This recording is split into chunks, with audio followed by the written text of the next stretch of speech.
कौन है सर सामने? देखिए, अभी तक जो मास्टरमाइंड सामने आया है उसका नाम जावेद अहमद उर्फ जावेद पंप ये आदमी है। इसके अलावा और भी सारे मास्टरमाइंड हो सकते हैं, उनकी पूछताछ की जा रही है, उनके बारे में जानकारी इकट्ठी की जा रही है। अभी हमने जो कल घटना हुई, पुलिस और प्रशासन ने पहले बहुत समझाने की कोशिश की, ये मानते हुए कि सभी अपने आवाम हैं, सभी लोग बात मान जाएंगे, लेकिन अधिकांश लोग बात नहीं माने और नाबालिग बच्चों को आगे करके कुछ खुराफाती अराजक तत्वों ने पुलिस और प्रशासन पे पथराव किया है और इस घटना को बेहद गंभीरता से लिया गया है।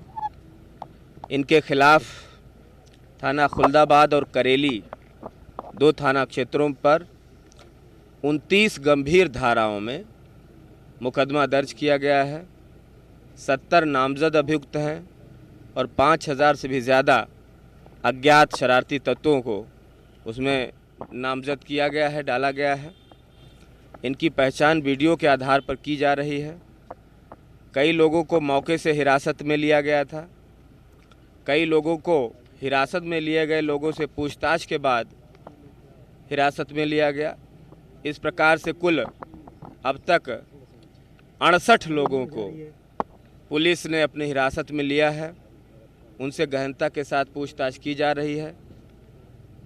यह भी जानकारी करने की कोशिश की जा रही है कि यहाँ अगर बाहर से लोग आए थे तो कौन लोग थे, उनके एग्जैक्टली नाम क्या थे, और सब पे बहुत कड़ी कार्रवाई की जाएगी।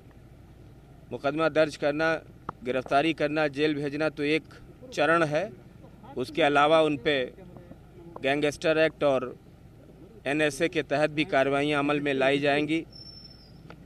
एक सबक भी दिया जाएगा कि पुलिस प्रशासन जब इतना मिन्नत करती है, इतनी चेतावनी देती है, इतनी बार मना करती है कि सभी अपने लोग हो और कानून को हाथ में ना लो, उसके बाद भी वो पत्थर फेंकने पर आमादा हैं, तो उसका जवाब उसी तरह से उनको कानून की भाषा में मिलेगा और ऐसी सख्त कार्रवाई की जाएगी कि उन्हें लंबे समय तक याद रहेगा।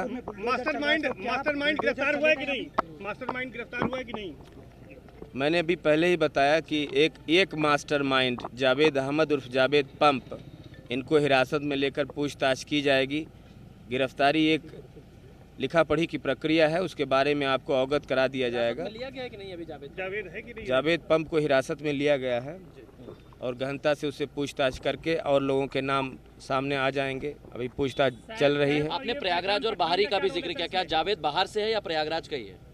नहीं, ये व्यक्ति प्रयागराज का है, करेली क्षेत्र का निवासी है।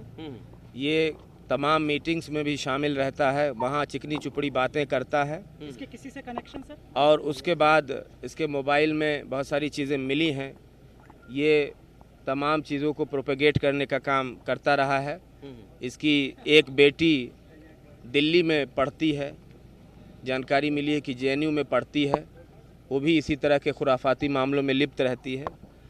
ये पिता और पुत्री ये सब मिल करके पूरा प्रोपेगेट करते हैं और अपने बचाव में तरह तरह की तरकीबें ढूंढते हैं, लेकिन सारे सबूत पुलिस के पास हैं और मुकदमा दर्ज है। 29 गंभीर धाराएं लगाई गई हैं, उसके तहत अभी इनको हिरासत में लिया गया है। बहुत जल्दी आगे की कार्रवाइयां अमल में लाई जाएंगी। इसकी बेटी का भी कोई रोल है क्या प्रोवोक करने में? मैंने आपको बताया कि ये चीज़ें अभी जानकारी में आई हैं, सबूत तलाशा जा रहा है।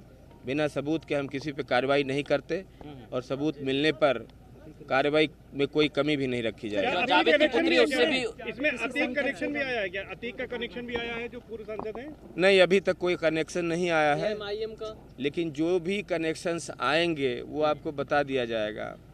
एआईएमआईएम के कुछ लोगों का इसमें नाम आया हुआ है। सपा के भी कुछ उनके खिलाफ या उनके से संबंधित जो सबूत हैं वो इकट्ठे किए जा रहे हैं। सबूतों पे ही हम बात करेंगे। अभी तक जो शुरुआती डिटेल्स है वो यही है। अब आगे इनके पूरे कुंडली इनकी खंगाली जा रही कि ये लोग कहाँ से हैं, इनके खिलाफ कितने मुकदमे हैं, किन किन कार्यों में लिप्त रहे हैं। अमित जी, जावेद की ये बेटी के सारी लिए चीजें। क्या दिल्ली पुलिस से संपर्क किया जा रहा है? क्या उस ओर भी जांच की जाएगी, वहां से भी संपर्क करके उसे भी आप पूछताछ के लिए बुला सकते हैं? देखिए, यहाँ पे बहुत बड़ी संख्या में फोर्स तैनात है, करीब 1000 के आसपास तो पुलिस पीएसी बल यहाँ पे लगा हुआ है। हमारी कम से कम 11 टीमें इस पे काम कर रही हैं। अभी जो नाम आया वो मैंने आपको बताया, ज़रूरत पड़ी तो दिल्ली पुलिस से भी संपर्क किया जाए, दिल्ली भी टीमें भेजी जाएंगी, सारी कार्रवाइयाँ अमल में लाई जाएंगी। अभी कल चीज़ों को नियंत्रित करना था, काफ़ी हद तक नियंत्रित कर लिया गया है, अभी शांति है, पूरा फोर्स के कब्जे में ये सारी चीज़ें हैं और इन्वेस्टिगेशन की प्रोसेस आगे बढ़ रही है। किसी भी एंगल को छोड़ा नहीं जाएगा और एसआईटी का गठन करके इसमें हर एक पहलू पे जांच करके इसको अंजाम तक पहुंचाया अजय जाएगा। जी, क्या जैसे कानपुर में जब हिंसा हुई देखा गया, वहाँ पीएफआई के कुछ लिटरेचर मिले, इसके अलावा वहाँ भी नाबालिग बच्चों को आगे कर पथराव किया गया था, कुछ वैसा ही ट्रेंड यहाँ प्रयागराज में दिखा। क्या पीएफआई से संबंधित कुछ चीज़ें यहाँ भी मिली हैं या कुछ ऐसा कनेक्शन आपको दिखाई दे रहा है? देखिए, ट्रेंड की बात मैं अभी नहीं कर सकता, लेकिन यहाँ पे ये मोडस ऑपरेंडाई थी कि कम उम्र के यानी कि नाबालिग बच्चों को आगे करके कुछ खुराफाती लोग पीछे से पत्थर फेंक रहे थे। ये ट्रेंड यहाँ पे भी था। कोई ऐसा लिटरेचर नहीं मिला है, लेकिन मोबाइल फ़ोन्स जो जब्त किए गए हैं, इनके मोबाइल फ़ोन्स में व्हाट्सएप ग्रुप्स बने हैं और व्हाट्सएप ग्रुप्स के माध्यम से आह्वान किया जा रहा था कि यहाँ पर पहुँचिए, फला जगह पहुँचिए, भारत बंद और इस तरह के आह्वान उसमें किए हुए मिले हैं। उसको सबूत के तौर पर देखा जा रहा है। अजय जी, एक सवाल ये है, जहाँ पर आप मौजूद हैं, यहाँ से 100 मीटर की दूरी पर ही एक दुकान पर पोस्टर लगा हुआ है शुक्रवार जुमा बंदी का। क्या ये पुलिस की संज्ञान में नहीं आ पाया? क्या ये आप मानते हैं लोकल स्तर पर इंटेलिजेंस की भी चूक रही है? चूक वगैरह बाद में देखेंगे, लेकिन इतना मालूम था कि यहाँ पे सेंसिटिविटी है और इसीलिए बड़ी भारी संख्या में फोर्स भी लगाई गई थी और जिसके कारण ही कोई जनहानि नहीं हुई है। पुलिस ने बहुत कोशिश किया, इन उपद्रवियों को इसी इलाके में कंटेन करके रखा, इनको बाहर जाने का मौका नहीं मिला। आपने देखा होगा कल काफ़ी मशक्क़त पुलिस को भी करनी पड़ी और इन लोगों को कंटेन करके रखा गया और अंत में इन्हें भगाया गया, यहाँ से खदेड़ा गया, नहीं तो और भी बड़ी चीज़ें घट सकती थी। तो ये सब जानकारियाँ थी, इसीलिए फोर्स यहाँ पे बहुत ज़्यादा लगाई गई थी। सुबह से मेरे और डीएम साहब के द्वारा बहुत तगड़ी ब्रीफिंग भी की गई थी। सभी लोग बॉडी प्रोटेक्टर, हेलमेट, डंडा के साथ मुस्तैद थे, तभी जाकर इसको लगाम लगाया जा सका है और आवाम को सुरक्षित किया गया है। एक सवाल और।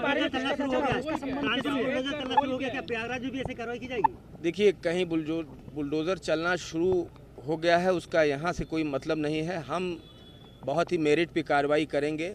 अगर किसी का अवैध निर्माण है तो निश्चित रूप से वो ध्वस्त किया जाएगा नियमानुसार। पीडीए प्रयागराज डेवलपमेंट अथॉरिटी इस पे वर्क कर रही, होमवर्क किया जा रहा है।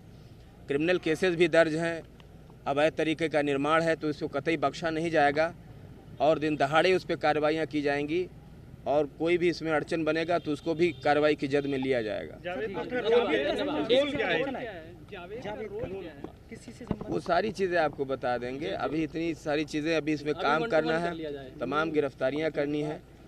आपको अलग से अगर ज़्यादा इंटरेस्टिंग है तो अब अलग से हमसे बात कर लीजिए। अलग से नमस्कार, मैं हूं मानक गुप्ता। अगर आपको हमारा ये वीडियो पसंद आया हो तो इसे लाइक और शेयर जरूर करें और हाँ, हमें सब्सक्राइब और फॉलो करना ना भूलें ताकि आप देश और दुनिया की कोई खबर मिस ना करें। तो जुड़े रहिए हमारे साथ और देखते रहिए न्यूज़ 24।